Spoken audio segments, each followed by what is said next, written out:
People who have been on game shows, what are some things that watchers don't know? I dated a guy who was on Chopped. He said it's not as rushed, that they are allowed to have sips of alcohol if they're using it in the food. The one that bothered him was that they were super encouraged to take swipes at each other, and he's a really nice guy. I was on The Price is Right. The stage is much smaller, and the colors including Bob's makeup were much brighter than what you see on TV. They took my SN in case I was picked for tax purposes. Everyone said to act enthusiastically to get picked, but I couldn't fake it, not my personality. Despite that, I got picked. I must have been wearing a good outfit for TV or something. I ended up winning a lot of dollar on Plinko. Yes, the spinning wheel is heavy. Idiot, I did not kiss Bob. They kinda suggested you do it, but no way I was going to. I just wanted to get off that stage and call my mom. As a friend on Who Wants to Be a Millionaire, there is no rule against Googling. Instead of studying, I practiced Googling all kinds of esoteric subjects for a few weeks. I helped my friend win $50 Scott. I was in the audience for Deal or No Deal once. There were a couple running gags that didn't make the TV cut. They also took the secrecy of the briefcase contents very seriously. One of the briefcases got dropped, and it opened. I don't think anyone saw the number inside, but that was enough for every one of them to be taken back behind the stage and re-randomized. Wife and I tried out for Supermarket Sweep in 2021. We did a Zoom call with the casting people, but didn't get the call. I think 1. We got too many answers right. 2. We weren't enthusiastic enough.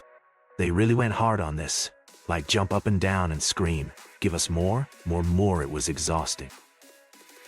My mother won the first microwave that The Price is Right gave as a prize. I was about 14 years old, and I cooked everything in that monster. No one hails the cash cab. It's all a setup, though the contestants don't necessarily know they're about to be one cash cab. They also pull you out of the cab after the initial scheme, set everything up, then send you on your way. You also get a check, not the actual cash. On Jeopardy, there are tiny lights surrounding the game board that aren't visible on camera. You can't ring in until the lights flash, and if you try before the lights flash, you get locked out for a couple of seconds. That's why you see people rapidly clicking the signaling device. I was on a show where someone in the audience blurted out the answer before I could. They stopped production, removed the audience member, took me off stage, reset the entire round, and started over. The kicker is I knew the answer anyway, and the new round had a category I knew absolutely nothing about.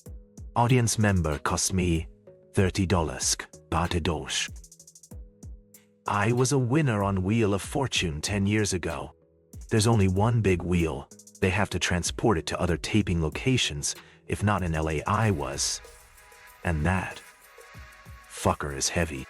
As part of prep for the actual taping, they have everyone practice the proper way to spin it. Left hand grips the padded rail in front of you. Right hand pulls the wheel toward you and continues the momentum to push the wheel along its spin. They tell us not to try aiming for a specific space because it's too obvious and too hard to control. Not me, but an acquaintance was taped for Are You Smarter Than a Fifth Grader? He was definitely smarter than a fifth grader. That doesn't make for good television. It never went to air. I was on Jeopardy a long time ago, and two of my BTS memories are the production team was so supportive and kind, and I had to stand on a box. I won the last 2 games of the day, returned a couple weeks later after a tournament, and tanked hard. I was on Cash Cab. They actually select and pre-screen people under the guise of a separate show. They use this to gauge your knowledge and tailor the questions to your ability. As an example, one of my questions was what large archipelago is made of over 15,000 islands. Another team on the same episode got what social media platform has a blue F as part of their logo. When you show up for the other show, they tell you there is an issue with the location, and you need to take a cab to another site. Up pulls the cab and blammo. I was on Slime Time live as a kid in the early 2000s, back when they filmed it at Universal Studios, Florida. They picked the contestants that are going to play in advance, and then put us in the crowd and announced us on air, and told us to act surprised. The host was a jerk and wouldn't talk to the contestants off air. The two co-hosts were a lot nicer though. Also, the slime is cold and takes multiple washings to get out of your hair. A friend of mine interned at a radio station in high school. I got to help him with some of the rush hour time slot productions. When the DJ did the caller number 9 is the winner thing, he just picked the first person that had the most upbeat and radio-friendly voice. They splice and edit the sound bites together while the music or commercials are playing to make it sound like they were the 9th caller when they were usually the 2nd or 3rd. I was a contestant on the Weakest Link, the American version with the main lady. It was their HS episode.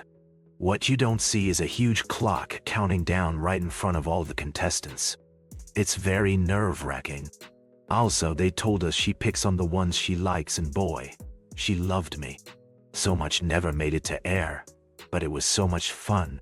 Also, none of us were random people that tried out. We were all agency kids.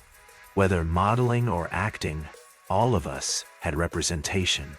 It helped the process with minors so they knew we were screen tested.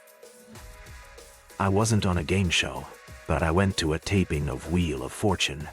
They taped 3 shows, and I was absolutely exhausted by the end of it. You never realize just how much the audience has to clap during that show until you have to do it. I was on The Price is Right. Never expected to be picked and ended up winning the showcase. There is no trading your prizes for cash. It's take it or leave it, and you have to pay sales income tax on the winnings. Not me, but a coworker of mine was on The Price is Right and won the showcase showdown. They made her redo her reaction to winning because the first time wasn't good enough. She could also pick and choose which of the prizes she wanted. She could tell everyone that she was on the show but not the results until after it aired, though I'm assuming that's standard. Closet I've Come was on a radio competition. I was about 8. Yes. No game, not allowed to answer yes or no. Host, what's your name? Me, Neil. Host, Neil. Me, yes.